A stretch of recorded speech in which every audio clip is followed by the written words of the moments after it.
What is going on, you guys? It is Dollar Cost Crypto here with a wild red pill Thor and Aaron Clarey up here. What is going on, man? Living the dream just like you. Heck Everything's great, man. Enjoy it. Thank you for inviting me. I appreciate it. Definitely. And we got Aaron Clarey, man. What's up, dude? No, it's great. Got a motorcycle ride in. Oh, you rode on the motorcycle? Yeah. I got to clean out all the old gas from like last year. So got you. Made me jealous that I don't have my bike with me. You have a bike. You live even in a warmer climate than I do. I don't want to talk about it.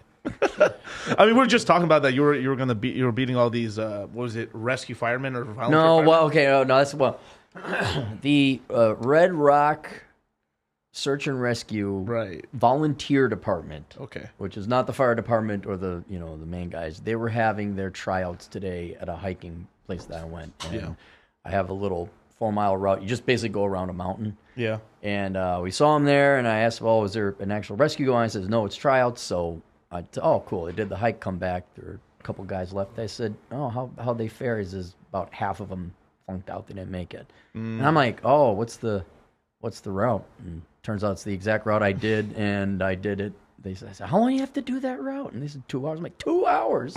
They did like an hour and a half at a leisurely pace. So I missed out on the competition. But next year, I think, hell yeah. You're gunning for it. Well, and even train. Like there's a kid who goes hiking with me, and he's one of these people that can run up a hill. Right. I hate those guys. And so if I could train with him and train against him, then I could, definitely. It won't be too much longer. Cappy will be doing those ultra marathons. No, I like my knees. David Goggins. No. 100-mile ultra marathon. No. No, well, I wanted to bring you guys on here, obviously, because I mean, I think you just recently had kind of like one of the bigger like rule zeros in a long time, basically. Like you guys had all you guys here in person. In person. That was pretty. How many? It was like what, 6 or 7 people there on the stream. Well, it's you, Glenn, Mike, Rollo, John, and me. MLD, and absolutely, it's really good. Yeah. That's really cool, man. I mean, one of the reasons why, because I know you have to leave pretty soon and stuff like that. No rush, but I got a little bit rushed. Okay. No, but just to kind of like I was telling Rollo this in the I guess yesterday and stuff, that I was like, I learned about kind of the whole red pill space. The first person I found in the space was you on YouTube. assholeconsulting.com.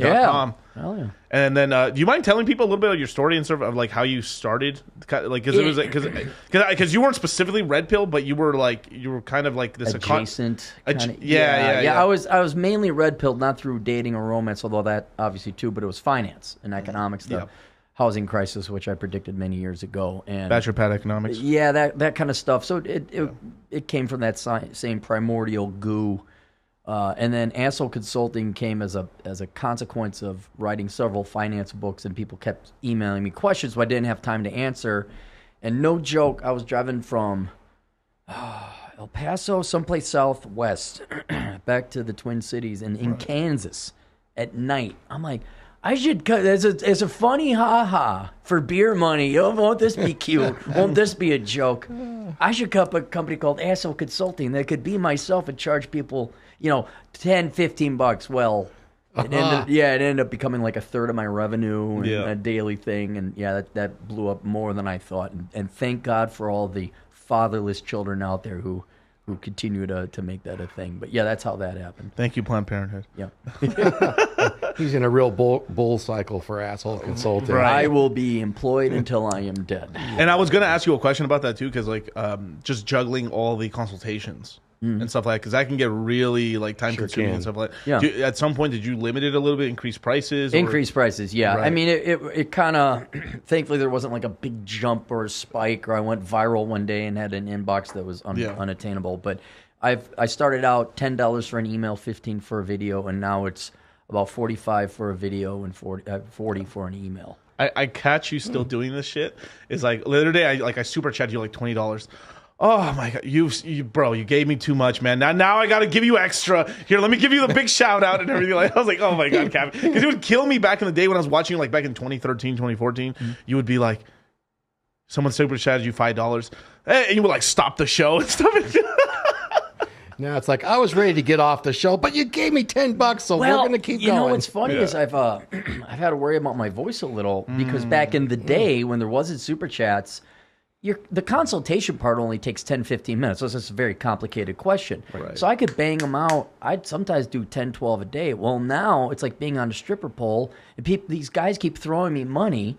And so a 10, 15-minute consultation, if it's a good topic, also people are throwing $5, $10, $20 here, and it turns into an hour consultation. And it's just all this money, man, keeps coming at me. So all of a sudden I'm doing 4 hours maybe a day. Doing that. Yeah. Consultation creep. Mm-hmm. Yeah. Consultation creep. Yeah, absolutely. And I have guys all the time going because I've helped a lot of the guys in the crypto space kind of start their own channels and everything, and they've pretty much gotten to the point now where they're damn near doing 7 hours of consultations, and they feel like they want to rip their head off, they want to rip their hair out. Yeah. Because you are, if you're getting paid for consultations, you're being asked pretty big brain questions in whatever field you're in and stuff, and that's something you do as well. You helped a lot of people with TRT.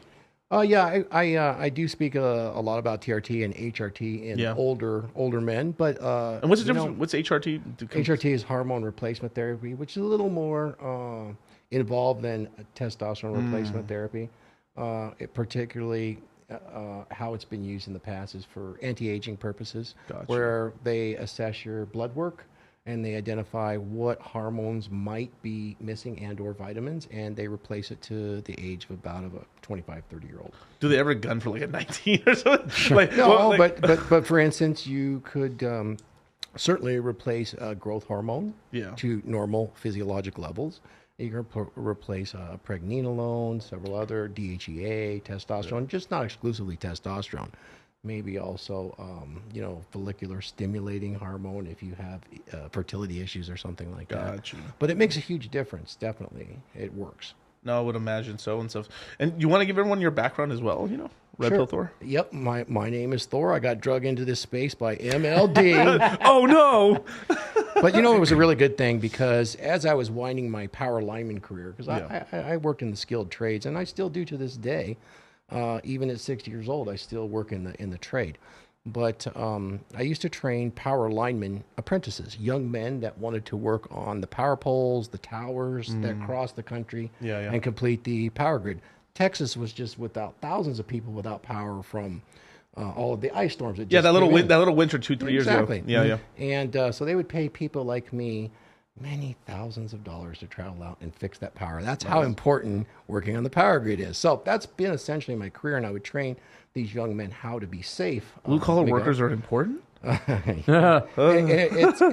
in that particular trade, it's 99.9% men. It's very dangerous. It's very labor intensive. You have to be able to lift 70 pounds over your head, and of course, you're at elevated heights. And there is a risk working with electricity. I myself was burned by 12,000 volts in 1991 and spent 27 days in the hospital, 5 days in a respirator. And I carry some of those scars on my hands today. But as I would train these young men, you know what I found? I found that at least 30% of the time, outside of training them for the trades, they had a need. They had a need to, what do I do in this life? Most of them, not all of them, but most of them came from single-parent households. Right. And they didn't have strong male figures, and they had a lot of relationship issues, and they had a lot of awkwardness, social awkwardness, I'd call it. So it would make it difficult when we're training these guys. They get frustrated. I've even seen grown men cry. Is this more recently, or like from the beginning of you training? It's about 5-6 years ago. Okay. Maybe even further back. And so I phased that part of my life out, and MLD came up with these courses and these webinars. And it actually, I missed training those guys and interacting with them and actually doing the consulting and coaching. This kind of replaced that. So I guess that's what I was getting at. This whole space had the same exact need. And so I was able to come into It's an epidemic. It's an epidemic. Yep. Yeah. And in addition to that, I also, at age 50, just about almost 54, I ended up on HRT. Okay. I had symptoms of low testosterone, although I was in very, very good shape. I had the classic symptoms of fogginess in the head. You know, it seemed like maybe, I was in my 50s, so I was in cognitive decline, Cappy, but really it was a lack It's of over. hormones. It's over. No done. hope. And I couldn't quite get rid of a little extra weight. It was very difficult in the gym. Some things like that, even some other issues. And took a while to get through the medical system and then find out about it. In fact, the medical system was very down on testosterone replacement therapy. In fact, many doctors said you don't need it. You know, we have this system that has these averages, and if you're in the average, go away. You know, unfortunately, those averages are taken across a huge swath of society, and our society's not healthy. Really? So they're getting a skewed number. Wait. Haram. You mean all those people at Walmart aren't healthy that I just saw? There is a problem with, say, corpulent copulators everywhere today. He knows. But overweight and things like that. A lot of diabetes drive those numbers down. But the long and short of it is a healthy male with proper hormone levels is energetic, ready to meet like-minded men and accomplish things in their lives and sit back and enjoy living the dream. Even the hard parts become less hard. It makes effort seem enjoyable. Now, I had a question about being a lineman, right? Because I actually mentioned this on my show the other day about so I did this entire stream about the Federal Reserve and stuff. I wanted you on that stream and stuff, but I know we were a little busy and stuff. But I did this whole stream about the Federal Reserve, and in there, Jerome Powell was talking about that over the next couple of years, there's just a certain amount of investment in infrastructure that they have to do, and that's going to cause some inflation no matter what. And they have to account for it and stuff. So it's a bullshit way of saying we're going to keep increasing the rates no matter what. So have you seen in that industry, because I mean you're still part of it, that there is still like a significant amount of investment going on? Because I've been saying they're forcing these fucking electric cars on us. So I know that's putting a lot of pressure on the grid. So let me see how I can answer this. The Fed's a private bank, and they're gonna invest money. No, they're part of the United States government, man. So they are going to invest in infrastructure. So from my perspective, there's going to be, let me do this generally so I don't get in trouble. There's going to be a 40% increase in capital investment, which means infrastructure rebuild in the next 3 years. Wow. And that would mean for us to keep up with it, doubling of the labor force if we're going to make the time frame to do so. Increase size of wire, increase the resiliency of the grid, fireproof it or try to make it fire resistant. That is a problem in California. And such. So they know that the grid is old and it needs to be replaced. This is true, but they want to do it very rapidly. I think they're seeing it as kind of an opportunity to stimulate the economy as well. Right. So money will, but they are passing a large portion of that on to the ratepayers. So be prepared to pay some higher rates for electricity. Right. It's necessary, but it's going to happen. The real issue at hand is there's a real lack of power linemen or skilled tradesmen. In my trade alone, within the next 4 years, 45% of us will be of retirement age. Wow. Okay, that's 65 and older.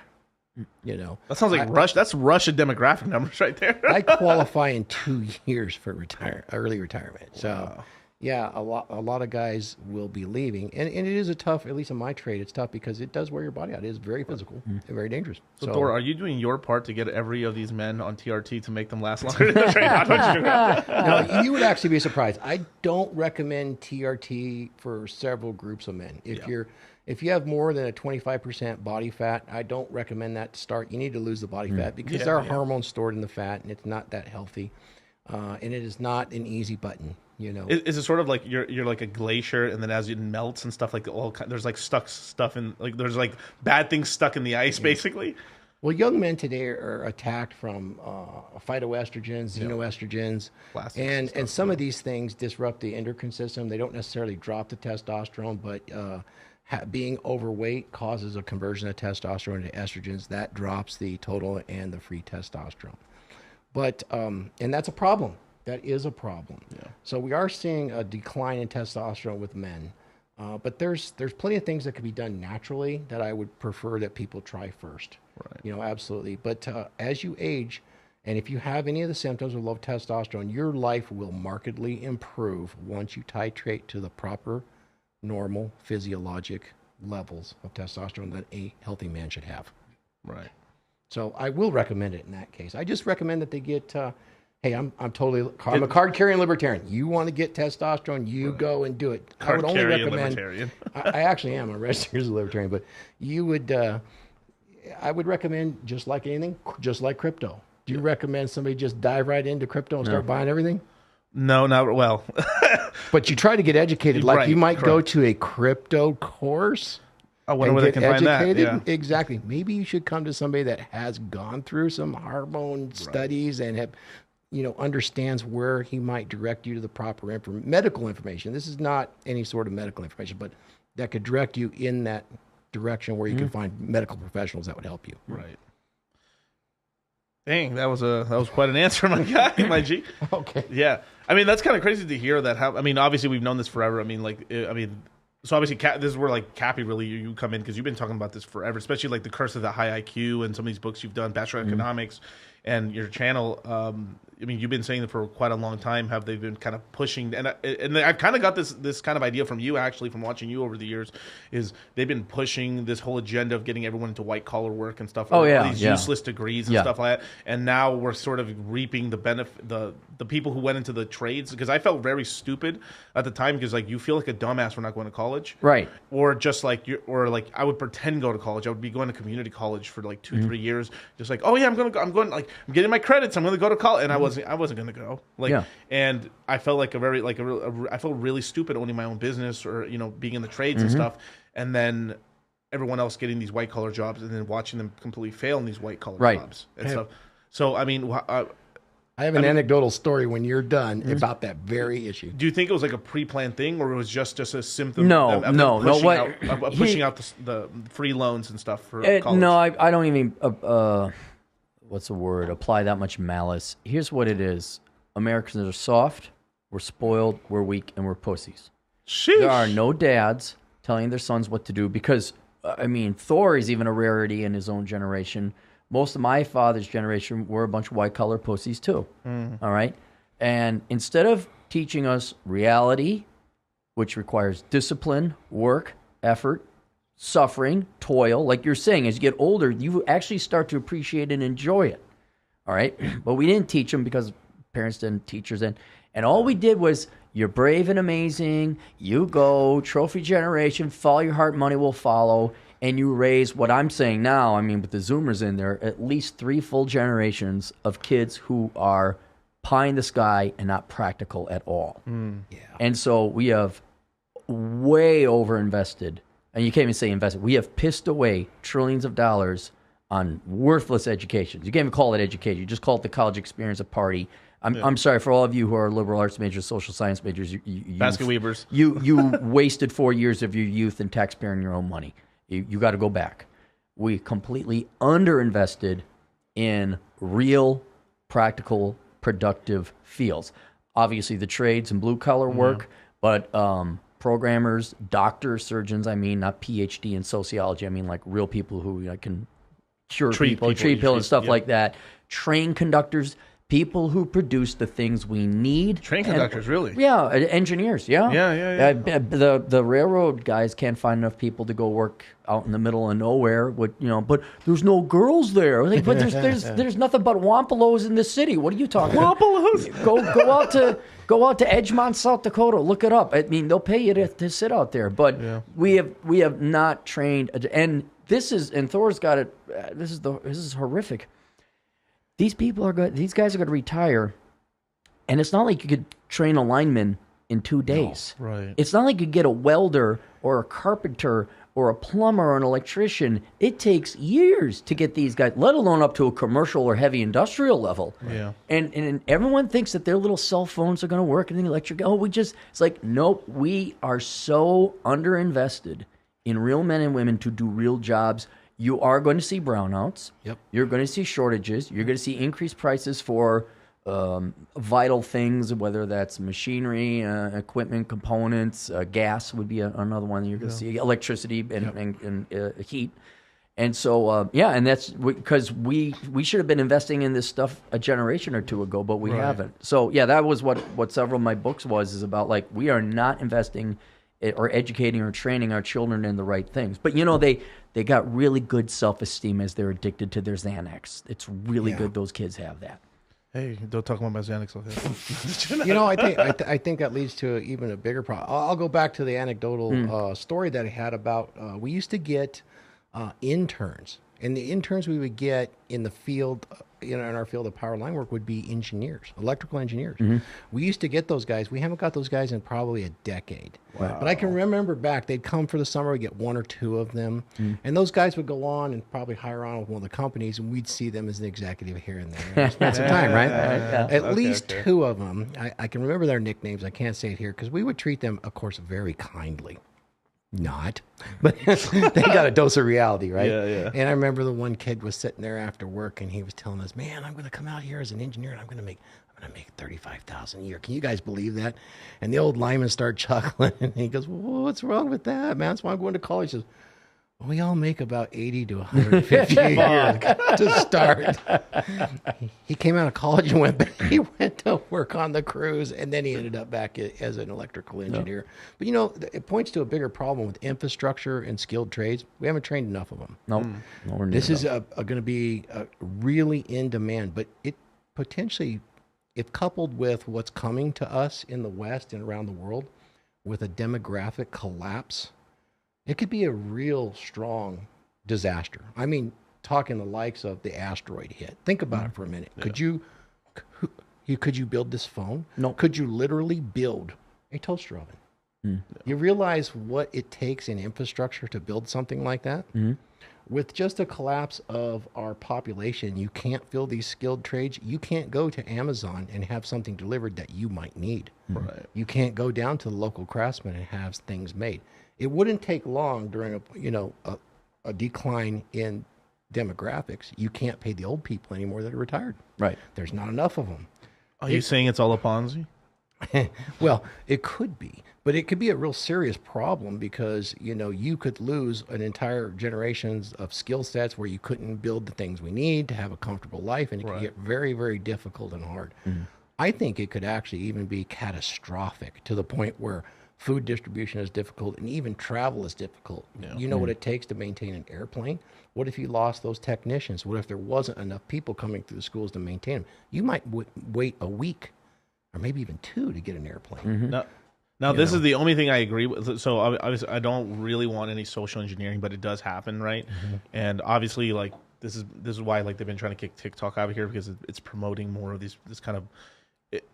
It's like we're Instagram and Facebook and all these things would obviously promote some of these jackasses to be famous and stuff, but you still would have more of a natural, like some people like you would still have some science people and some other people still get famous. Where on TikTok, the way it's kind of set up is basically to only allow the most detrimental things to actually rise to the top, right? Where one thing we could do is maybe still leave it pretty much mostly natural, but maybe like 20% boost a little bit more of like the sciences or the trades or something like that, and just so it's seen a little bit, right? But it's because if kids don't know about it, they won't because they're really impressionable. They don't do that in China with TikTok, do they?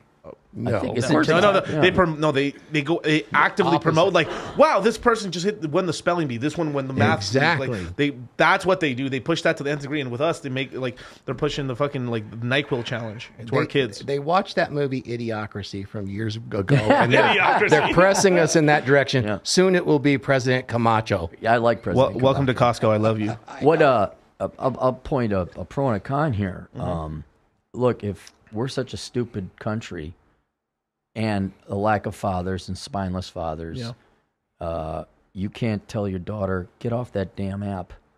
Or you're so stupid to think, I'm going to be an influencer, I'm going to be an influencer, I'm going to be a fat F over in Walmart, I'm going to be an influencer. Then we as a community and a culture and a society and country don't deserve to continue on.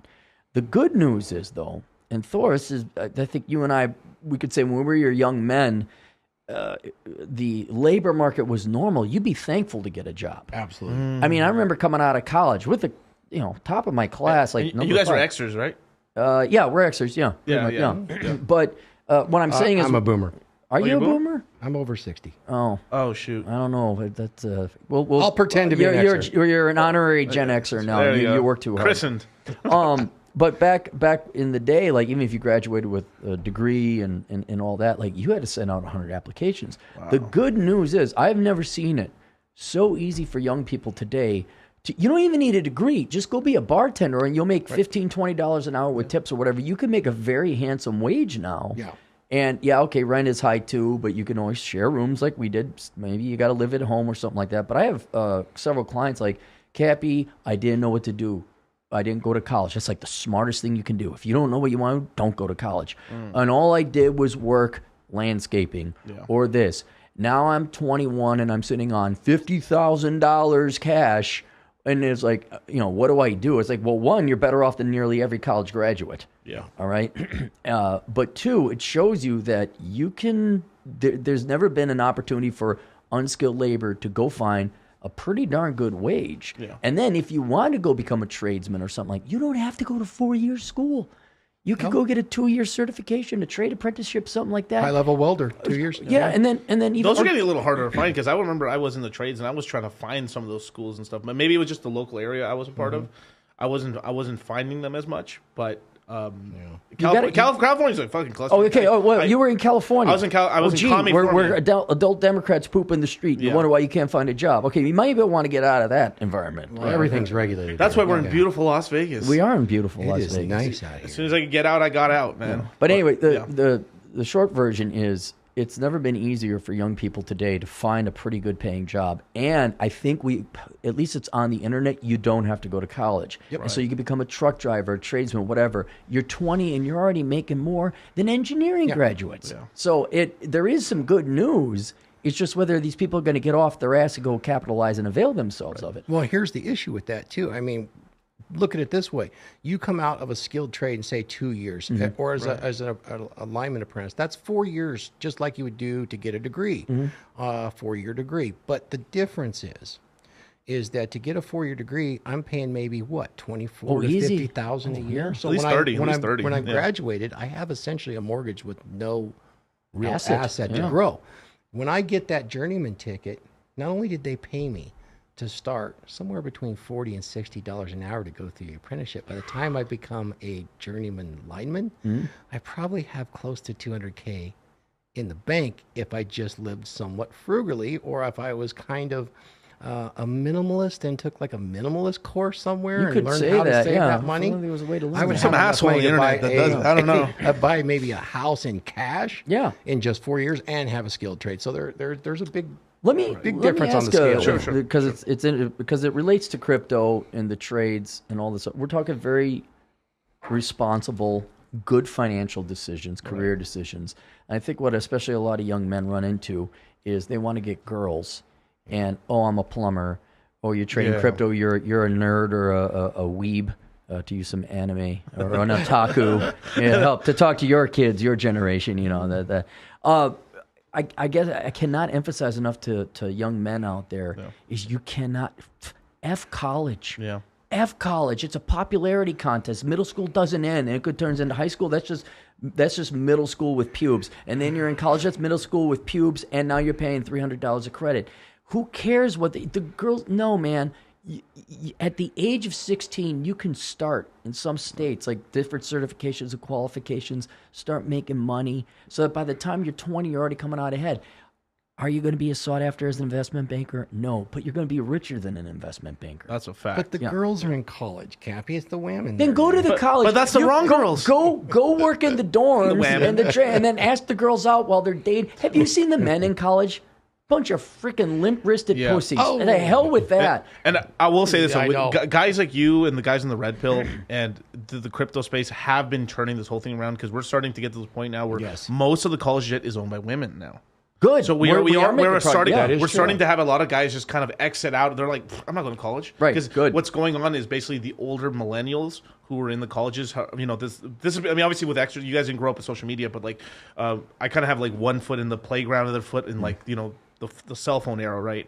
And like basically my older cousins were like older millennials and stuff like that. Basically got like, they followed the rules, went to college, got washed out, and then so all the younger brothers and sisters are going like, oh shit, my older brother got completely fucked. I ain't doing that shit. And they paid attention. Because like the older brother's like, I'm saddled in debt. I married this hog. Yeah. Like, don't do it, man. Whatever. Enrique, no, stop. Don't do it. Yeah, and I would encourage any of those guys that do want to have an education. There is so many options besides official university or college, because even for myself, in 2 years, I did a 2-year extension out of University of Irvine and was able to pass several certifications. They're extremely valuable, called Project Management Professional. There's this association. And PMP. Exactly. Yeah, So I could put PMP beside my name like an MD. Nice. But I didn't care for the work. I did it for 6 years. But anyway, another story, another day. But it's worth a lot of money. It is a skilled, kind of more of a white-collar thing. But you can do that, and you can test, and they will accept you in some of these extensions, and they will give you college credit for your life experience and your work experience. Nice. You just need to know how to write a white paper, and you can get a ton of credit. Thank God for ChatGPT. Yeah. We can write a white paper. ChatGPT. Yeah. Well, now that, exactly. Give me a Open white AI, paper, thank you. But this is kind of what we've been teaching in the crypto space, and then like all these other spaces and stuff is like, you don't need these college degrees right now. The crypto space is kind of like the Wild West right now. Basically, there is no PhD. There's no college degree needed. You kind of just write your own ticket, get in. I mean, basically, the sad part is I know in the next 15 to 20 years they're going to put the razor wire down and box up the Wild West down and stuff like that, and they're gonna start putting these stupid certifications and stuff. That's why when me and Charlie are trying to do eventually is we are gonna try to work with like local governments and stuff like that, and actually get our stuff as being the certification, because it's gonna head that if we don't do it, we're gonna have these fucking dark agencies do it. Yes. And so we'd rather be the people who end up kind of being the certification for a lot of people in the space. Yeah. But right now you could just join the crypto space. Go learn how to code Solidity. That's Ethereum's main language. It's basically almost 95% of all of crypto. And you can pretty much almost out the box make 150, 300 grand. That's really good. Working for you're kind of freelancing for projects. Okay. Help me, like, hey, I have an idea. I want to start this stupid coin, or I want to do this project, or I want to do something more advanced. And so when you start up, you'll just start up as kind of doing these kind of like dumb little projects and stuff. So copy pasta projects, like, hey, I want to make this coin right here, and then they want to sell it to their influencer people. Okay, I'll show you how to do it. Here's it. You get allocations. But as time goes on, your skills get better and better. You can start doing and kind of testing the limits of like doing more advanced things. And then this is where you get into like as soon as you even get half decent in coding in crypto, you make millions. Oh, that's really attractive. You make millions. But hang on, Miguel, I'm confused. Please. But I won't have a college degree. How will my parents know I'm successful? And how will the girls be impressed if I don't have a college degree? All I got is millions of dollars in the bank, but no college degree. How do I overcome that? I have no idea. I mean, I'm just going to have to wipe my tears with fucking $100 bills. I don't know. Wipe my ass with 20s. That's actually really attractive because, even with a skilled trade, I have to go somewhere and trade hours. But if you're skilled at that, you can work anywhere, anytime at your leisure, kind of like Cappy does now. Works you could ride a anytime. motorcycle in Vegas if you wanted to. And we're not telling people that, like, we tell people in the courses, like, get in the space, really hyper focus now, because basically this hyper wealth opportunities that's going on right now, we got a 10-year run. 10 more. I mean, I'm like, obviously, like, what's going to happen, like, right now we got 4% of the population that's even touched crypto at all. So if we look at kind of like not even Pareto principle, kind of like how things grow, we'll grow rapidly for 20% of the population. From there, the next 20 to 40 is going to be a lot slower, and then molasses for the last. You're talking last first mover advantage. First mover advantage right now. So right now we're at 4% of the population has touched Dogecoin or all these things or whatever, right? As an example, or everyone's heard. I mean, it's obviously probably like 20% has heard of Bitcoin, right, or more, right? But in terms of who's actually been like opened a Coinbase account or opened these accounts and stuff, 4% of the population. And right now, because the prices have crashed so much, we've got 0.5%. Charlie, I'm sorry, Miguel. Can I tell you a story that you're going to hate? Please. Okay, so Kerry Lutz at Financial Survival Network invited me over a long time ago. This is over a decade ago. And this guy was talking about crypto and Bitcoin. Oh, my God. Do you know what I bought my first Bitcoin for? 10 years ago? $50. Maybe even 12 years ago. It was a while. I have to... $50. 50 cents? $1? No. Well, the first full one I bought in person was $800. Oh. And then I started accepting payments at Asshole Consulting. And on average, I got two Bitcoin for on average $35 a piece. So it was. I bought my first one. Oh, it's fucking flexing. Just like just like. Yeah, I Do you bought still my have first them? one at 3.3. Yeah, I sold some to buy some property, but I still have I think 1.5. Hey, that's great. Well, that's I mean, really that good. whole dream, this is the one thing I don't like. I mean, obviously. You're in the finance space and stuff, so the whole gold and silver, hello my, the whole the little shuffle they try to do and stuff like that. But the Bitcoin's still our gold. It's our boom. Like we call Bitcoin boomer gold in crypto. Even though in the space it's like we all kind of like Bitcoin's awesome and like we love Bitcoin and stuff, but it's more of it's a gateway drug to like people hear about Bitcoin, they buy Bitcoin, and then as soon as they learn about Bitcoin, like there's Ethereum, and then they get into the rest of it, and that's the real crypto, right? But if someone buys a full Bitcoin, you hold it for 10 years, it's going to go to $1 million. At some point, it's going to hit $1 million. Let me ask, because I'm an economist by training and all that, and has any kind of analysis been done? A very simple thing, and I always thought it should be a baseline. What's the price of whatever cryptocurrency? Ignoring interdemand and all this, I said, well, wouldn't you just calculate the supply of yen, global supply of yen, global supply of dollars, and divided by the global supply of Bitcoin? And last time I did it, it's something like $380,000 per Bitcoin. And I don't really get into the analysis. Kind of like the M1, M2, M1. Yeah, M1, and depending on what you consider money. But I always thought, people have asked me, like, well, what's your opinion on crypto? I'm like, you should have it as part of your well-diversified portfolio. Right. You should be having it as an insurance policy, if anything. Yeah. Not that you go and cash in your life savings and convert it all, but you should slowly take a position in it, because I'm looking at it's got to be at least $600,000 per in circulation per unit of whatever cryptocurrency. So the central banks, regardless of what country you're in, because they want to keep printing off more money, it's like yes, it's volatile, it goes up and down. You're like, yeah, but you do have to start considering things like gold, silver, precious metals, collectibles like your Pokemon. But then also, I'm like, well, here's cryptocurrency. This dude, are you a crypto bro? It's like, no, but you ought to really consider this as a part of a well-diversified portfolio. Yeah, the older, because we get all types of age groups, right? The younger you are, the more you should be in it, because it's a good field to get into, or just learn a lot about it. You're going to do very well with what little money you have, because you could fuck off from 25 and under.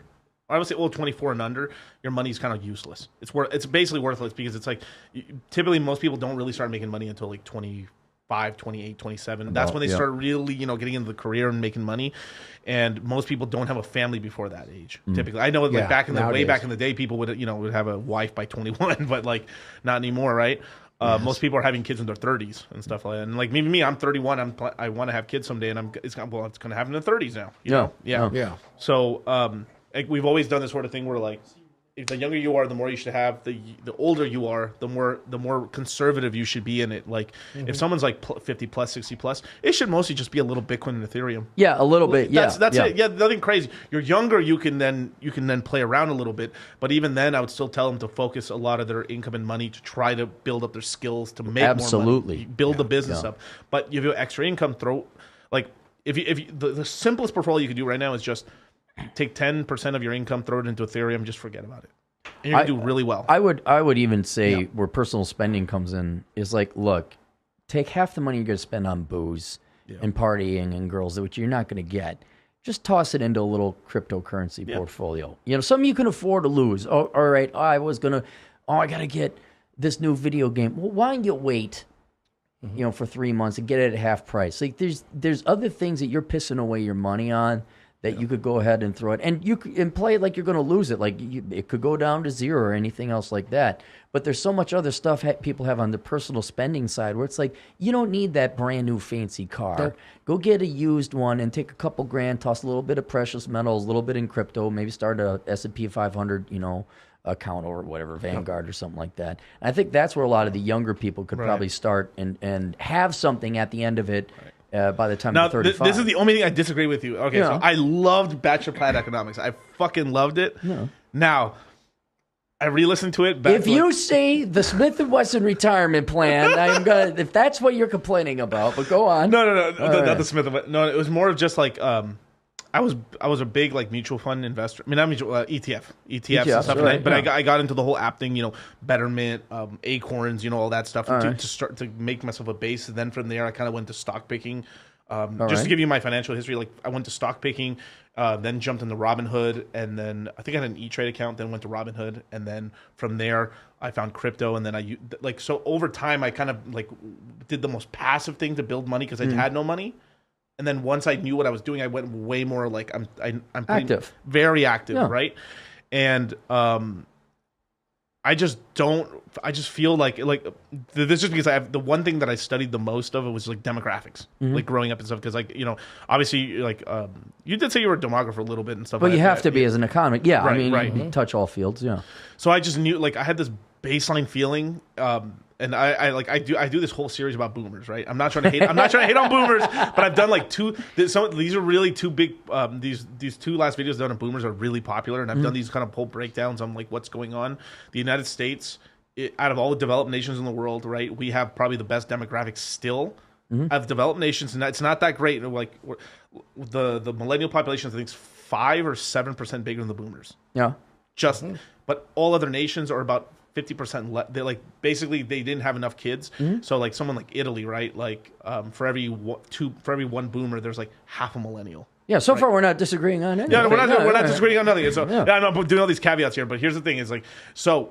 I say this all the time. Everything's a Ponzi, right? And what's going on is basically one of the reasons why a lot of the boomers and the people in power are getting really mad at crypto. Because if you look at share my screen for 1 second, Travis. So right now, if you could look right here, the total market cap of crypto, that means all cryptos, everything put together, is like $1.1 trillion. Okay. Versus something like gold, right? $12 trillion, right? And if we look at stocks or something like that, we're talking about an asset class of 30, 40, maybe to $100 trillion. So this asset class is very, very small, right? And so it's really early on, right? So what's the reason that they hate crypto is because we're not. It's a lot of guys are just choosing their own way. So just like a lot of guys aren't going to college anymore, right? And so if you start your own business or you're doing all the trades and stuff, a lot of these guys, what they're choosing to do is like invest their money more actively or in crypto and not DCA into 401ks. Right. So what's going on is that as these people are retiring, we're not dripping in money to them. Right. So you have this huge dislocation. I would say like the older millennials are more in the 401k bracket. Where like I was born in 91, so we're more in the middle to like younger millennials. We're just completely not using 401ks at all. And we're doing a lot more active, which and the investment one of us are doing really well. The other guys who are, the stupid ones are completely fucked because they're not saving for anything, right? So I do really see the power of 401k because it's kind of like back in the, like people are fucking notoriously bad at saving money and Yeah. putting money away, right? I'm still trying to figure out what we disagree on. So but the thing is, it's like I just don't like recommending 401ks or stocks at all for most people. Especially if they're younger and stuff. I'd rather tell them just get into crypto or just go all in on a business or something. Right, but here's the question Yeah. for the average person. Do you think they even know how to set up a Coinbase account? Do you think they even know? I mean, that's They're going to. They're going to. Well, they're going to. Well, yeah, and they always buy the top though. That's right, that's the but I problem. mean, and Thor, you probably like. What's the hardest part of getting somebody in shape? I'm going to assume it's the first day of getting them into Very the start, gym. yep. The very start. And I've had this because of my finance background. If you make it too complicated, they're not going to do it. So you almost have to do it like Singapore, where it's like, we're taking money out of your account for your health insurance. We're taking money out of your account for your superannuity or your retirement fund without you even knowing it. Yeah. And I think here in the United States, it's like, okay, you have a 401k. For your average rank and file, you want to go to Walmart again and look at the people we got to deal with? You know, we go for those people, it's like, hey, HR is going to sit you down. We really strongly recommend you check this box and throw it into a boring standard or a target date fund or something like that. Yeah. Because that is better than nothing. Right. And now, No, I agree with you on that. Yeah, I with agree, the S&P 500 or a Betterment, because they do that age adjusted thing, is that going to perform better than crypto or an actively managed fund? Time will tell. But right now, the biggest problem is you're like, well, they could get in a really good life raft if they at the end of the Titanic, they're standing by. I'm like, if they could just get into a life raft dealer, as a life raft dealer, just if they have a life raft. So yeah, I'm not necessarily disagreeing with you, but your rank and file American just is like, hey, maybe you ought to not piss away all your money. I know. Well, we have a nation of adult children that have stopped their development right about after junior high school. Yes. Including the women and the men. You know, that's about it. So you have an issue with the 401k, but I like parts of the 401k being a boomer because there's such a thing as called a self-directed 401k. But now you're even talking about the more advanced boomers as well, because like most boomers are not on that. Like we're almost talking about like the top 10% of every generation. Wait. We're not even talking about the rest of them. Are we not all top 10? We are. That's the problem. That's the problem. Yeah, you keep running into The curse of the high IQ. No, It really you said is. you read the I book. So, understand. but listen, I got to get going because I got to get back okay. and I got another meeting. But thank you for having me on. I appreciate Hey, it. Cappy, thank you so Yeah, much. thanks for having me. Miguel said. Cappy? Thank you so much. I'll see you soon, man. Yep, we'll see you. See you in a little bit. Cappy, ladies and gentlemen. Woo! Hit up Pepe for Cappy, man. Yeah.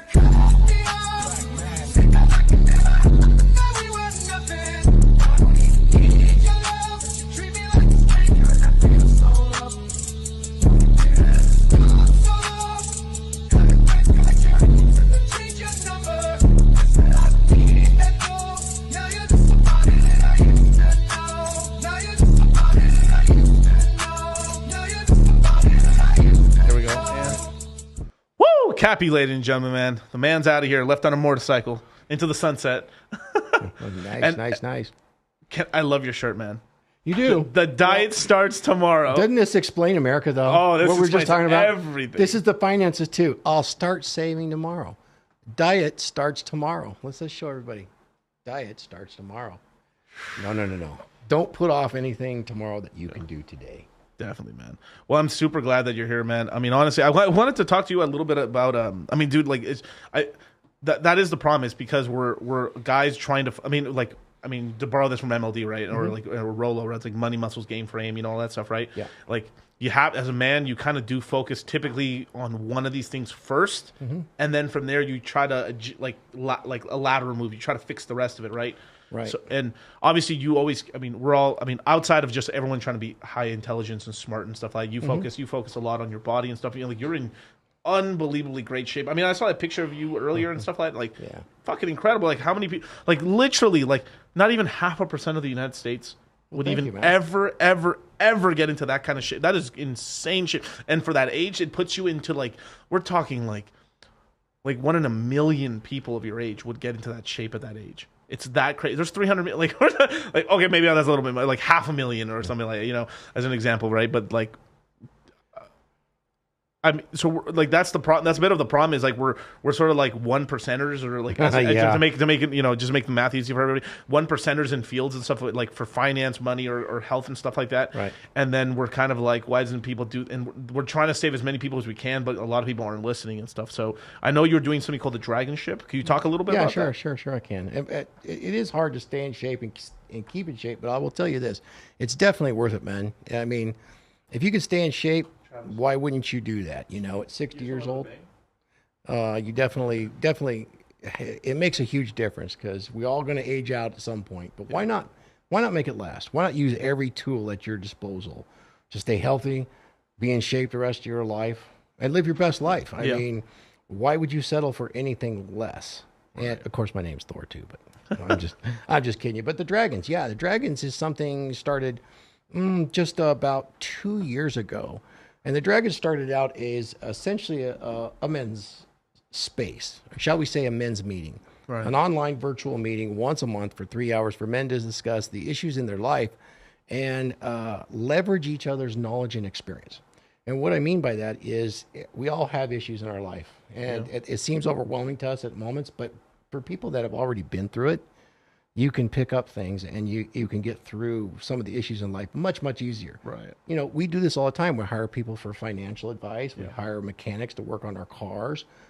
So why not share that knowledge? We have this technology that we're using for video conferencing. So I created this space called the Dragons. So every dragon that comes in there gets to kind of watch a webinar. We get to talk about various topics in an uncensored format outside of what you might call normal societal norms. It's all men. It probably wouldn't fly very well if it was a brick and mortar. But much like the men's clubs of old, we're not in there plotting against women. We're plotting to improve ourselves. Because really, a man must focus on himself if he's going to even begin to improve anything outside of himself. Yeah. We got to rescue ourselves. So that's what the Dragons is all about. Our motto, and it's the motto that's on the Dragonship podcast as well, is that, you know, a rising tide lifts all boats, and we're going to be that rising tide. Yeah. Just shared your link for the link tree for the Dragons. Oh, thank you, man. I appreciate that. For sure. No, that's beautiful, man. And I mean, you know, I've got it somewhere in my house and stuff. But I remember, like, I've met so many people, with like another brother. Every time I see someone with this right here, this bracelet, that's right us. Here, that's the brotherhood. I see. I was like, oh, I can trust this guy. You like our oath bracelets? Yeah, actually, absolutely. Me and Charlie kind of borrow. We're not doing a bracelet, but we're doing something really special for the guys of the last course. We pushed that last course we did. We pushed so hard because we knew, like, what we did is we cannibalized a course together. This is the longest one we've ever done. Like, we usually do one every quarter. We've kind of skipped a quarter and just made it like a mega one, right? It's almost damn near half a year, and we're gonna do something something a little special for everybody in this course because basically everyone right now who bought from this crypto course and stuff is like up 2 times on their money on a lot of the coins or more. You know, Beats is up damn near like 3.5, 4 times on the money. I mean, basically the average is like 80% up to like 5 times on their money right now on coins, and then we're heading up and stuff. And now people are starting to see what we've been talking about for this whole time. Like, it's like, oh, it's gloomy, it's dark and stuff. And the guys who pay attention and bought are now reaping the benefits. You're doing a very similar thing with what you're doing in specific crypto. Yeah. Very similar. And we just talked about brotherhood. Brotherhood for men. It's a masculine thing. Yeah. And it's really important because we hold each other accountable when you do this. And I think that's probably been lost. We used to have a lot of institutions that would instill it. We used to have the Boy Scouts that would instill, you know, a lot of masculine principles. That's long gone. And that space doesn't exist in the same format to create discipline. And a lot of the young men that come to like the Dragons space they're very socially awkward. And so they don't speak well in public. They don't know how to socialize. Well, what I would say appropriately, they lack social acuity. And so we teach a lot of guys that. Is it different groups inside the thing, or is it just one giant group and then you have different topics? Yes. Oh, because I remember you saying a little bit, I think we were saying this off camera, that you were talking about you have more of a Toastmasters one to help these kind of guys out? Yep. So right now it's kind of varied. You know, there's only 30 paid members in there right now. But what we've done in the last 2 years is we bring people like yourself to speak. We did a 6-week addition to the Dragons. We only meet once a month for 3 hours. And so what guys will do is they'll pick a topic and they'll present on it as part of that 3 hours. And then it's Q&A. So this is their chance to do something like Toastmasters, where they publicly speak, and we use some of the same formats so that they learn how to socialize, even though it's done via Zoom. Yeah. It definitely has improved a lot. And then we'll give some assignments that they have to go out and talk to people and find out something about somebody and what they're passionate about and bring back the list. So we do exercises like that as well. And it's all voluntary. If they don't want to do it, that's fine. But we don't encourage anybody to just sit back and watch this as entertainment, because that's not really what it's for. Right. And then we did a 6-week extension where we did additional meetings, and we brought in Laurent. I don't know if you know Laurent from Tokyo. Yep. He is a Smart quant. guy. You understand what a quant is in trading. He's worked for several hedge funds and some of the big names.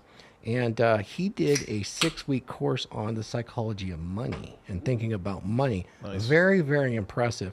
Also, Jimmy Miller was in there. He won't mind me saying, but he took a company to public. You know, he brought a company. He was involved in a team in that, and it was worth several $100 million when they went public. So he gave some of his experience in that, because there was a lot of ups and downs with that, a lot of hard work. I think people think it's easy. So we did 6 weeks focused just on finances outside of crypto, to kind of give guys an idea that we kind of felt there was kind of a suppression in the economy coming. And this was about 7 months ago when we did this, and it was very well received. We had a lot of guys that signed up for it. I think I mentioned it to you at one point in time. Yes, yeah, you did. Yeah. And they really liked it. And out of that, we did get some permanent members in the Dragons, and they enjoyed it. So we'll be doing stuff like that again. We even get so far down as we had our good friend Sterling Cooper talk about sexual escalation. So we cover all the topics. Shout out to Sterling, man. And the Dragons. I saw your message, bro. Don't worry, I'll get you back. Sterling always texts me when I'm on stream, man. I swear. Does he really? Yeah, he, all the time. Man. Yeah, literally, I'm trying to answer him back right now.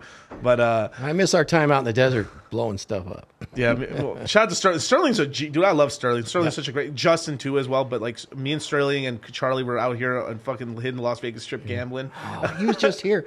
I miss it. We had a great time in Miami. You, me, and John, and Jay. That was some good time. The CME, right? Yeah. That was good times, man. It was great times. Great times. We had a great dinner as well, if I remember correctly. Yeah. I don't remember the spot. I was just like, there's so many good places to eat out here and stuff like that. But, I don't think I slept for like 4 days. I'm old. Come on. I do need a little bit of sleep.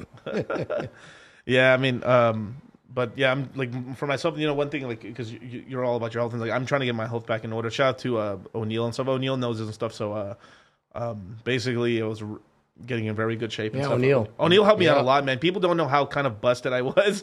Like, I had I really couldn't, about maybe even a year ago, like I moved out here to Vegas and stuff like that, and I kind of in between California and Vegas and stuff, and I was just having like all these leftover kind of like pains from my business work and stuff. I got hurt in the job. Not as bad as getting electrocuted off nothing that crazy, but I fell off the side of a hill basically, not great. And hurt my lower back pretty bad. And for a while there, it kind of like I managed to, the old, you're just young and you kind of like you go over it and stuff. So it kind of went away. So I was like, cool. And then a year and a half later, whoa! It got to the point where like I was in my work truck and I was about to call my parents to come get me because I was like, oh, you got the leg? I was getting myself out of the truck. I was like, it was like I can wiggle my toes, but I can barely lift up my leg. So I was having to like grab my thigh, put it on the ground.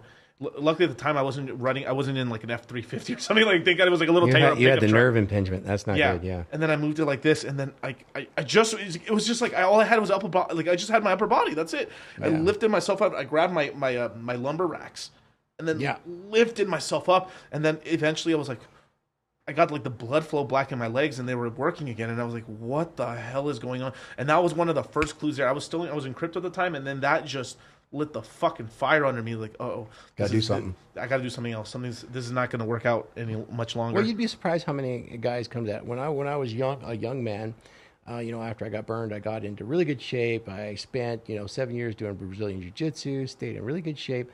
And then when I became a PMP, I kind of let it slough off because I was, on executive staff doing projects. Right. You eat out, you socialize, you play golf, whatever.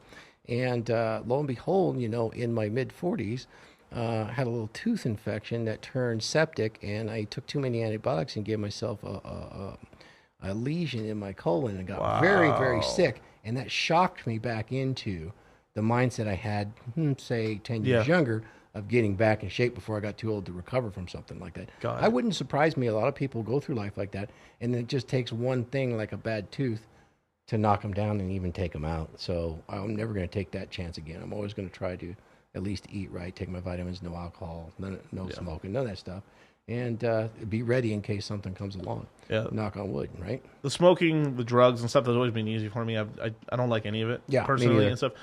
Alcohol, like, I don't mind drinking. Like, the thing. I've always, like, I don't know. Me and Charlie are in a different opinion of this, and a couple other people. Like, I don't hate marijuana. I don't hate all these things. But I don't either. But personally, it's just like the way I was brought up and stuff, and like how my dad would talk about it. It was just like it was a drug of lazies. Like how do you say? He was like the lazies do that. The lazies. My dad would always do that. Shit. Like pinches lazies or like these like is like because what would happen is like you would smoke because he was taught this by a I don't want to say it. This other contractor. He owned a really big construction company, and he taught my dad some pretty messed. Like my dad told me the same thing, and he was like, "Man, this is pretty messed up shit." He was telling me, but he was like saying it was basically Panama. Like basically, get your workers to work with you. Cool. From there, get them basically making them drunks. Yeah, basically, and then that way you can keep them around longer. Because my dad was asking, how do you keep the workers around for more longer and stuff? Like I can buy them beer, like get them beers after work and stuff. That was common in the boomer time. Absolutely, man. No, I you'd be surprised though. I am having been the age I am and going through the 70s, the 80s, and the just say no stuff. That's not where I come from. As a libertarian, I don't think any drug should be criminalized whatsoever. Right. Let it be a free-for-all. Let nature and evolution sort itself out. I'm sorry to say that. It sounds harsh, but you can't escape that. And, we distort people and reality. It's a sad thing, but our life's kind of hard, that way. And to, enforce all of these, laws on us, I think is very detrimental. Yeah. But, no, I'm not opposed to I think cannabis is great. Do your thing. I don't particularly I like just being alive is enough of a dream for me, man. Right. I mean, look at what we're on. We're on a speeding blue ball heading hundreds of thousands of miles an hour through the universe, swinging around this fusion ball of fire. I mean, come on. How crazy does that get? Talk about tripping balls, right? Right, yeah. So I don't need any of the other stuff. Definitely. Like I love caffeine. I'm a big stim junkie when it comes caffeine. That's why 1 week. Hey, shout out to Skull, brother. Wait. Let me hit you with the so Skull, buddy. Oh, you got double dose. Yeah, I got double dose. I love dude. Caffeine is what got me to scale my business to where it was. Realistically, I use caffeine. I love caffeine. I think a lot of the drugs. It's a great drug. Mostly because it kind of like puts you in a more it's a tool.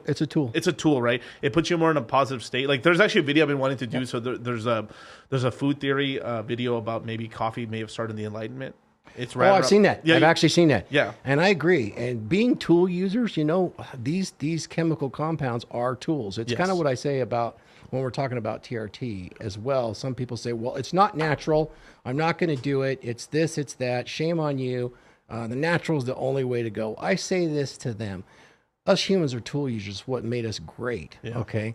What that testosterone compound that's sitting in the bottle right there is actually chemically and biologically identical to what your body produces that no longer produces. Would you say the same thing to a diabetic who can no longer produce insulin?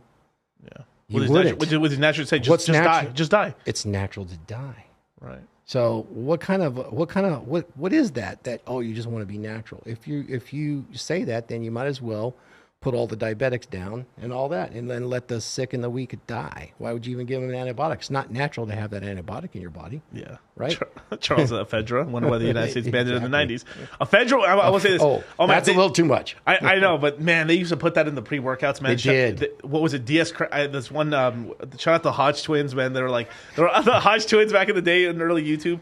So I remember this when I first started working out, 2010. 2010, right? And how old was I? I was probably 19. The heyday, they actually put Superdrol into supplements that were sold at GNC. Shit. Pro hormone days. The pro hormone steroids. Yeah. Damn. But I remember they were like, man, I've heard about this thing called DS Craze, man.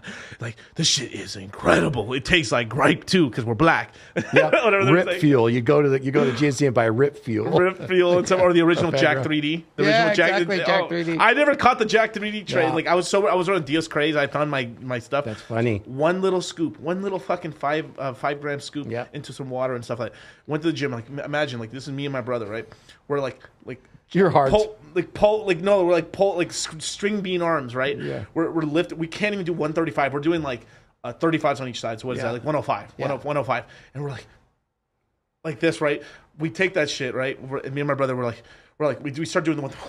Like nothing. What the heck? What the heck? Shit, we're strong now. And then within like a few weeks, we were like declining like 3 plates. We're like, what the hell are we doing right now? They probably put Superdrol in there too. Some of them pro hormones. Yeah, they're pretty strong. Who the fuck know? Like that early YouTube supplement day, it was like you wouldn't know. Yeah. You like because like drugs are bad, right? But like hey, this pre-workout thing is cool. I was like, okay, we all had a little caffeine, right? So we're like, let's do it. Yep. Some of the funniest thing ever, and then come to find out, eventually it was like, man, we quit on that stuff, man. There was ephedra in that thing, and I was like, ephedra Or more. Yeah. Yeah. So super funny, man. But I think that's kind of my love of caffeine is like it was the pre-workouts and because I've always attributed like this pre-workout helps me do some positive. So like psychologically, I'm attributing it to like success. Yeah. And like doing things, and then from there, like it just doing looking this.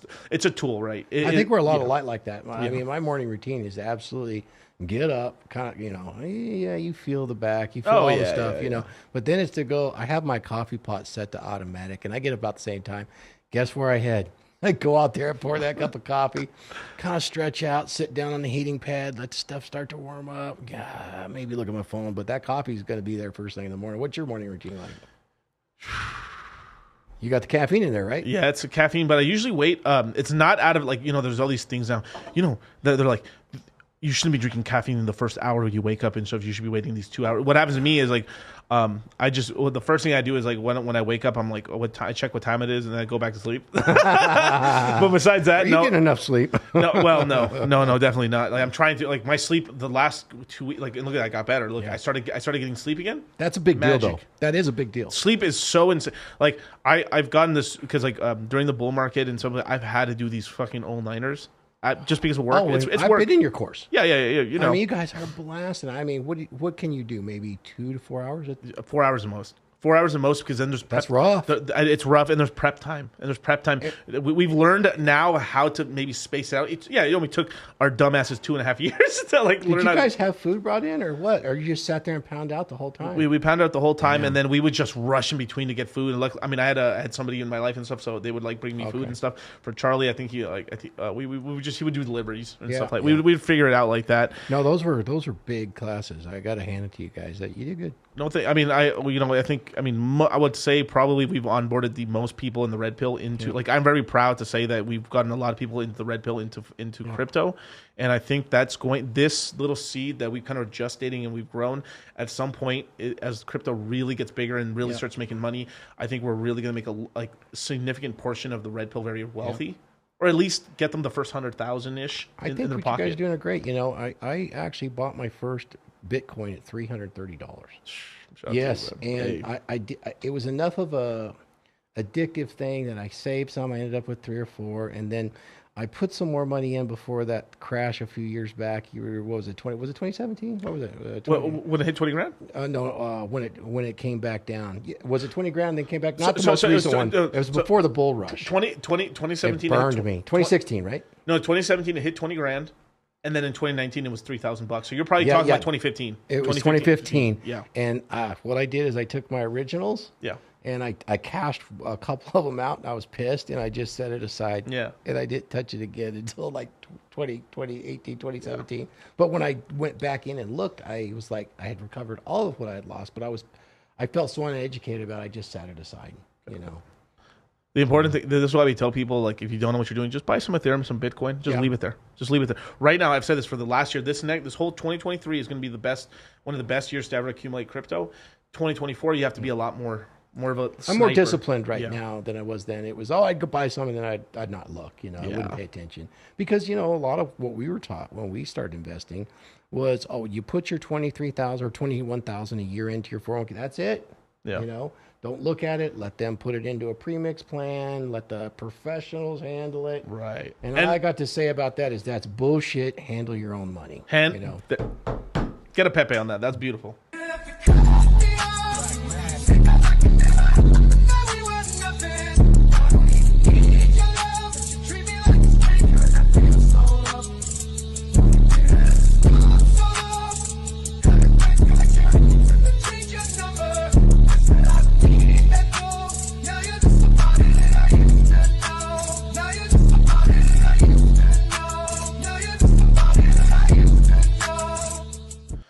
Mr. Angry Twinkie with the $10 super chat. Sleep is the #1 widely available legal performance enhancer, boost immunity, muscle growth, and tissue repair, memory, and learning. That is correct, man. Nice. And this is kind of what we were talking about, not just about the sleep and stuff, but we were talking about this whole thing about these passive incomes or these passive sort of investment flows is that a lot of the boomers and stuff like that were kind of taught that sort of way. Just trust the professional, and like there's nothing wrong with trust the professionals learn, but you have to be a lot more hands-on nowadays. And this is why they don't like crypto, because essentially the money that's flowing in there is flowing to make other people. So it's like we're now one of the biggest red pill finance truths is everything's a Ponzi. I think that's true. I mean, it's player versus player, and that's how it works in life in general. The one thing that people don't take into account about the Ponzi scheme, it's much like, have you ever heard of Malthusian theory? A bit, but what do you mean by it? Well, I'm going to try to draw an analogy here. I might miss everybody. Sure. But Please. Robert Malthus was a reverend that came out of England in the late 1700s. He believed that population was growing too fast and would outstrip resources. Right. And every calculation he ever made was kind of like that linear Ponzi scheme. Yeah. It would do it. But the one thing that he always failed to account, and it's proven wrong, everybody that's ever adopted it, was the fact that human ingenuity would cause production to outstrip, and they would always find more resources, or new resources would become apparent from the old resources. So it's never actually came true. Right.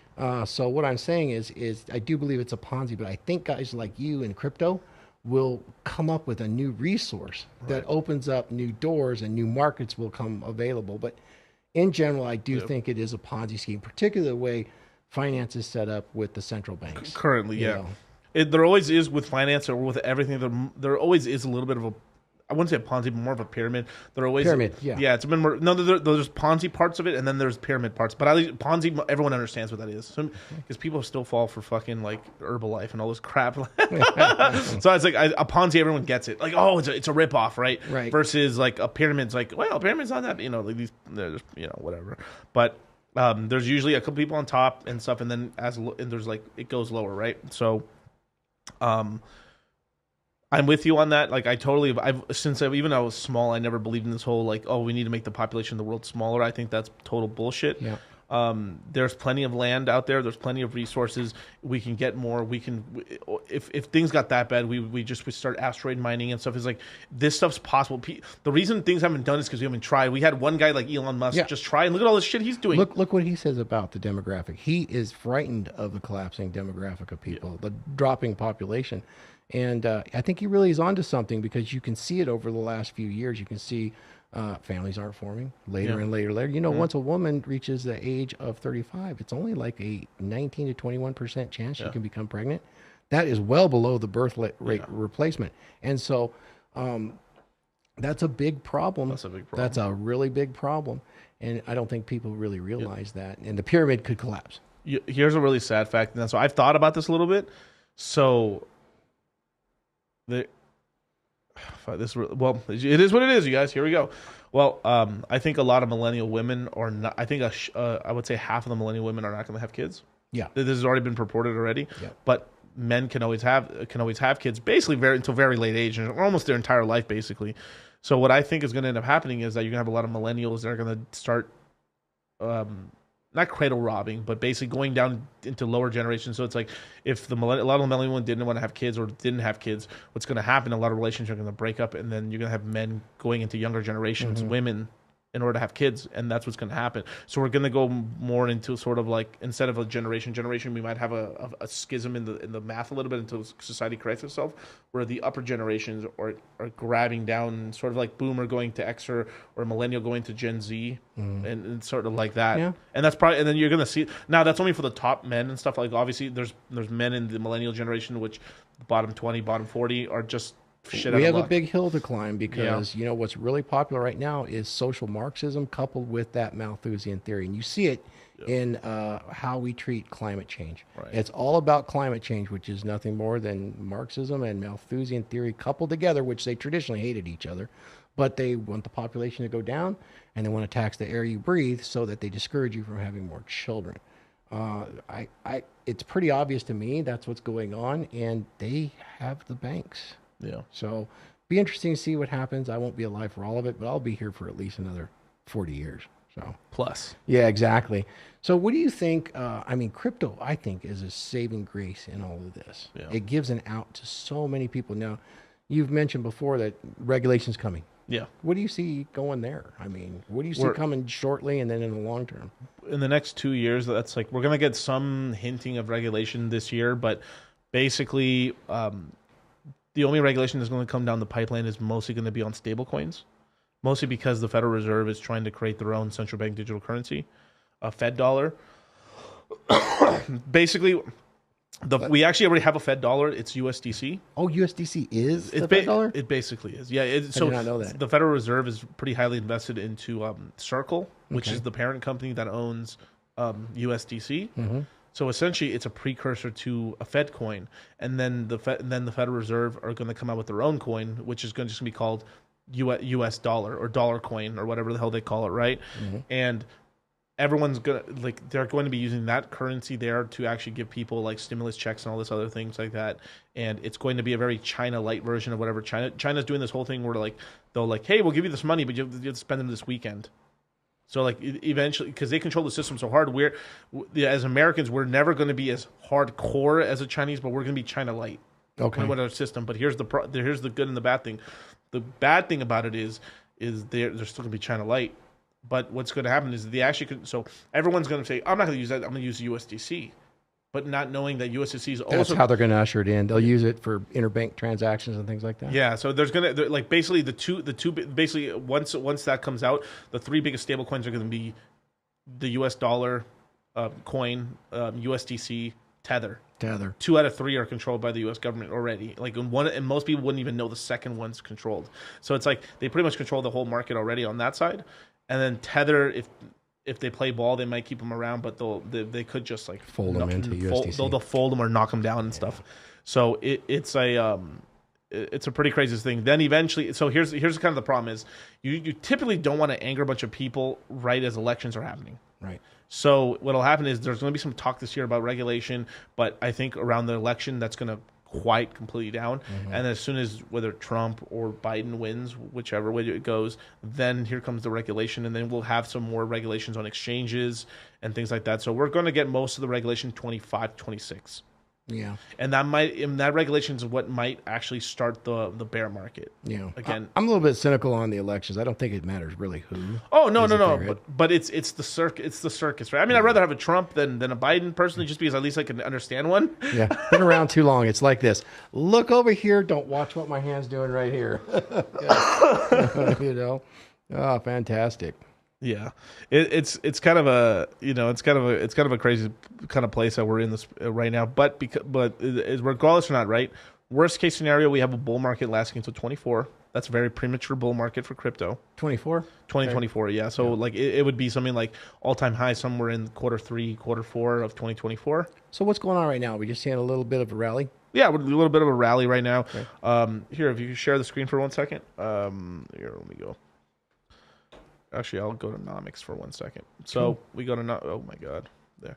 So right now we're at $23,000 Bitcoin, awesome, sitting $3,000 above the 2017 high, right? $1,600 Ethereum, Tether at $1, Binance Coin. I mean, basically, if you look from all the lows and stuff, everything's up quite significantly. Have we seen our 85% pullback already? Very close, but not now. Like on Bitcoin, I think we hit as much. The traditional pullback. Yeah, having. Yeah. We hit a low about $15,000 on Bitcoin. It's 85 or 84% pullback would have been something like 11K, 13K. So we didn't hit it, but it could just be because there's so much more money in the system that like there's just a lot of demand for it just to come back and stuff like, because we had more of a traditional crash in the altcoin market than we did Bitcoin. We had a lot of stuff happening in DeFi and stuff, so we had such a significant crash because of things like FTX, Celsius, Voyager, and Luna and stuff like that. That crashed everything so badly that it even dragged Bitcoin and Ethereum down a little bit. But we had kind of a fundamental change where we had a major upgrade to Ethereum that made, like right now, this year is going to be a kind of a year of Ethereum. Like Ethereum is much stronger than Bitcoin this year. That's why we've been pounding the war drums and the desk years for that. Do you mind if I ask you a question? Please. So, I mean, I understand that Bitcoin is a proof of work.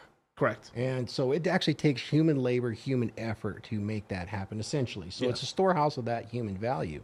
And then you've got the Ethereum, which used to be that because they mined it, correct? Now it's moved to a staking system. So that staking system, it's built on trust, right? And that's the way I understand it. Or am I missing that? It has to be validated by validators. There still is some computers, but it's not as technologically as like it doesn't take as much electricity cost and stuff. It's more like I could probably run a node on my computer like this, and that's enough. But it's more if we've gone to proof of money. Effectively, so there's a 32 Ethereum minimum to do so. So that's roughly like like $50,000. You're proving you hold it versus So basically, I do think proof of stake's a better model.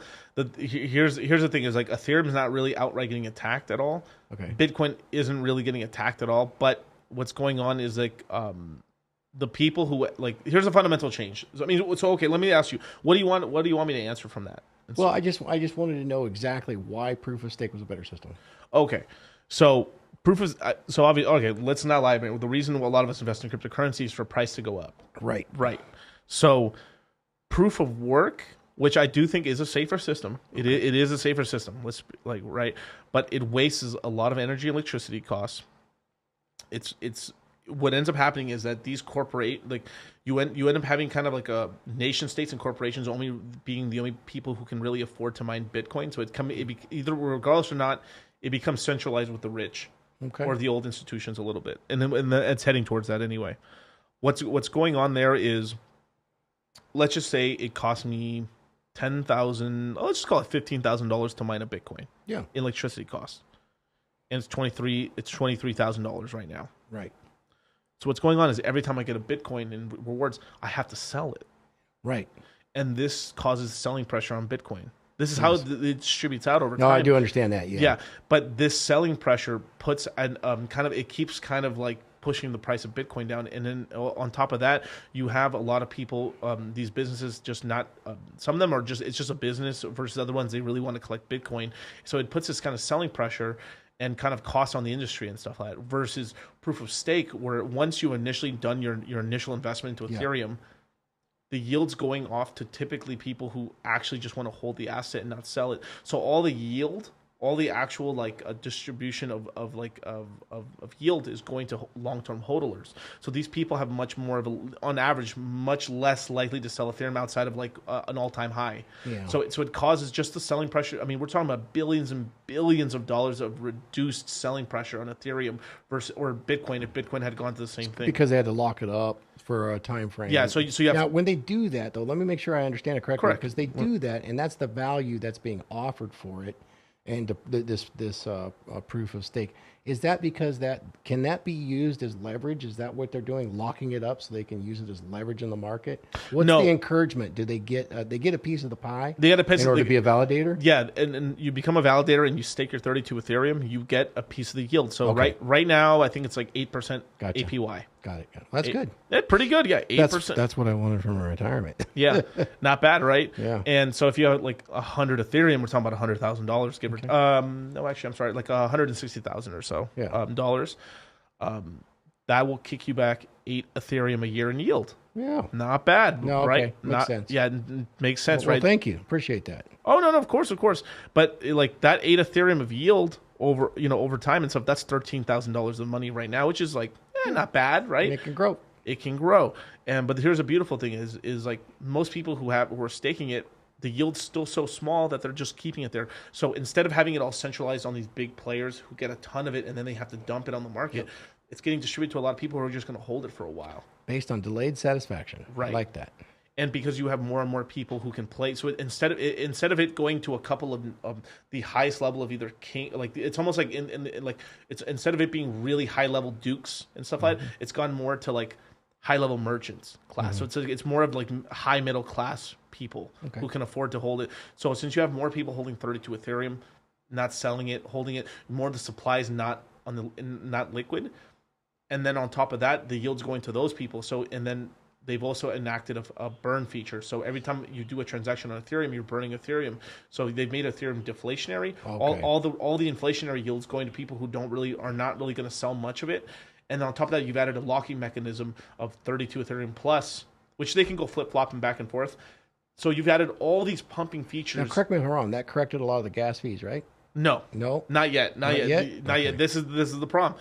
Now, this is why you have like other things like Pulse Chain coming out, and you have Phantom, and you have all these other L1s. Is that Ethereum is just moves monstrably slow to do these upgrades. Like there's something called like ZK rollups or sharding and stuff that we kind of were promised since Sharding. Like, I thought that was something else. else. Well, it's basically what it is like right now the Ethereum blockchain. This is really simplistic, right? But just as an example, right? The Ethereum blockchain can only really do as many transactions as a CD. Okay. And what they're trying to do for the next upgrade is make it sort of like an MP3 CD. Okay. Which is like ZK rollups. So it's like you can have 100 blocks in one block. Yeah, I understand the difference. Yeah. Right. So having all that there will just significantly lower the cost of Ethereum. But what happens is anytime you provide extra supply, people will find ways to kind of fill it up. So it's always going to be a cat and mouse game where like the cost per transaction is going to plummet down, and then over time it's going to go back up, and then they have to do another upgrade. Where sharding comes in is where you take those 100 blocks in the one block and have that part of a thing that has 1,000 blocks within one block. Okay. So it's a shard, and then you can create these multi-level shards. So it's basically condensing things down and stuff down, and then eventually it can get so cheap that like it would take like basically everyone on the earth being on it for it to finally start going like, oh wow, the costs are finally starting to kind of go back up. So it's always gonna be this cat and mouse game with fees, right? But when fees are really high, it's kind of counterintuitive, but during those times, it actually spurs on innovation in other chains, which actually creates more wealth for a lot of people who are invested in those chains and stuff, and then we can make money. So it's always going to be this kind of flipping back and forth. We're like, well, Ethereum's cheap. People are on Ethereum. It kind of lessens the amount of investment going on, except for people who are savvy, who are investing early on when things are dead. That's when you really invest. Then when Ethereum gets really expensive, the normie money jumps into the other L1s, and the people who invested down here, of course, are in the money, basically. Always good to get in early. Right. So, what is going on in the chat? I don't know. Yeah. Interesting. Yeah. Anyway, but now I think proof of work is a little bit safer. But here's the sort of thing is like it's all heading towards centralization. So no matter what. Most people are very lazy. It just is what it is. They are leaving a lot of their Ethereum staked on Coinbase, on Kraken, on Lido. So about 60 to 70% of the Ethereum is like locked up on these centralized entities, which is bad. Yeah, I agree with that. You need to have control of your money, right? But here's the other thing too: is on the Bitcoin side, it started off with everyone just being able to mine, like someone like Richard Hart, right, from Hex. He used to mine Bitcoin, get 50 Ethereum. Get 50 Bitcoin maybe once or twice a day on a laptop. That's true back in the day. Then the hash rate was different. Exactly, right? I did a reading here. Hey, man, Thor knows his stuff, man. Shout out RP Thor, man. But what's going on is Charles, I'll answer you in 1 second about that. What's going on with that is over time, the hash rate keeps going higher and higher and higher. The cost to be a miner, the competition to be a miner keeps going higher and higher and higher. And as the price keeps going higher and higher and higher as well, what's going on is only a select amount of people can afford to even be a miner. Basically, you either have zero electricity costs, you still have to pay for equipment, and then that's profitable. Cool. which are basically stealing electricity, or somehow you're getting it for free, or like you're doing a very technologically advanced or kind of crooked way to do that, or you're running a very tight ship business and you need a lot of capital to start it up. So it's like, to be Bitcoin mining today, you probably need $2 million plus. Yeah. You know, $1 million for equipment, electricity costs and stuff, and then $1 million in the bank just to have runway to pay electricity, just so you know you can save up that Bitcoin to sell it at advantageous times. Right. And then it gets harder, and then your equipment can become old, and because you come up with a new one, and then so there's the thing, you can get fucked on electricity costs, and then the hash rate can go even higher, and then your competitors, because of the because they have better computers, push you down, so you can even get less rewards, which drives you through not being profitable. Yep. And it's a really fucked up model. So mining is a good analogy for it, because your equipment wears out, right? Mm-hmm. Resources, fuel, right? I mean, that's electricity. You get different costs. So it's a analogy to mining is very good. Right. Mining's not the easiest thing. A lot of people go broke. Yeah, a lot of people go broke, and then we've had tons of people like, Miguel, I want to get into Bitcoin mining, or I want to get into this, and I tell them, do not waste your fucking time. Yeah. Do not waste your time. The reason a lot of people want to get into mining is basically, Miguel, because I have all these leftover. If you could just do it on a laptop, I would, do it, man. It's not like that. But it's not like that anymore. And most people, the reason they want to do it is because, like, okay, I found out about Bitcoin. How do I make passive money with very little cost to me on something that I already have? Okay. And that's the problem. So we're all trying to do that, gentlemen. We want money for free. Yeah. And we tell people it's not you have to work for it. You have to literally go into the market, earn dollars, take your dollars and not have to spend them on bullshit or bitches or whatever the hell, and put it into the market. And people are like, no, but I'm poor. And I would like, well, how are you going to get yourself out of poorness if you don't take money, if you don't make a sacrifice in your life to go put it in skin in the game? You always have to have skin in the game. Here's and that every single aspect. You know, when we do our consulting, and even when I do the Dragons, if you don't pay that $47 a month, you have no skin in the game. You don't care. You get what you pay for. So you have to put skin in the game no matter what it is. Otherwise, you're just doing mental masturbation. And maybe that's good enough for you, but it's the same thing. You got to put skin in the game. For sure. Definitely, man. Well, Red Pill Thor, where can people follow you, man? People can follow me at RP Thor on my YouTube channel. Also on the Dragonship, which is my weekly panel show, where guys just like this, we just chop it about anything. Contrary to popular belief, it is not the Whammon Haters Club. It is very tongue-in-cheek. We say a lot of things that would probably get us in trouble, but it is done in that vein, so it's not quite so serious, even though a lot of people take it seriously. It's just a lot of fun and a lot of chop up. We do that right after Rule Zero. You can find me on Rule Zero as well. And now I made my appearance on Dollar Cost Crypto. Thank you, Miguel. Beautiful. And look for this spring, Thor's going to have a book out. Whoa, really? Can we talk about that for a little bit? I'll give you a little primer. It's with editing right now. Okay. And it's taken me close to 2 years to just get to that point. Won't be a super big book, but it'll be very timely. I'll just give you the title, and then you guys can guess from there. And I will come back when it publishes. Beautiful. And it will come out on audio and everything. It is called A Dominant Masculine Presence. Dang. I'll let you guess what it's about. AMOG, that's what it sounds like to me. The AMOG, an alpha story. But no, thank you so much for joining me. You guys, all our guests, what's called channels, everything are linked down below. You can actually click on the title on the Red Pill Thor or Aaron Clarey. It'll take you directly to their YouTube channels. Go check them out. Go check out the Dragonship. That's a really cool place. I want more people in there. I want more than 30 people in there. I want a lot of people in there, man. That's beautiful, man. Thor is doing a lot of good things in this space. If I ever was to go on TRT someday, or maybe I would go to Thor to learn, Well, I would point you to the right, proper medical professionals that would get you exactly what you would need to optimize your life. But with that, thank you so much, man. My next stream will be Moongang, obviously this Sunday at 7 p.m. Pacific Standard Time, as well as Monday at 5:30. We're gonna be doing a giant panel stream. I don't know if we're gonna have it either on my channel or Sartain's channel, but it's gonna be me, Sartain, Rollo, Aaron Clarey.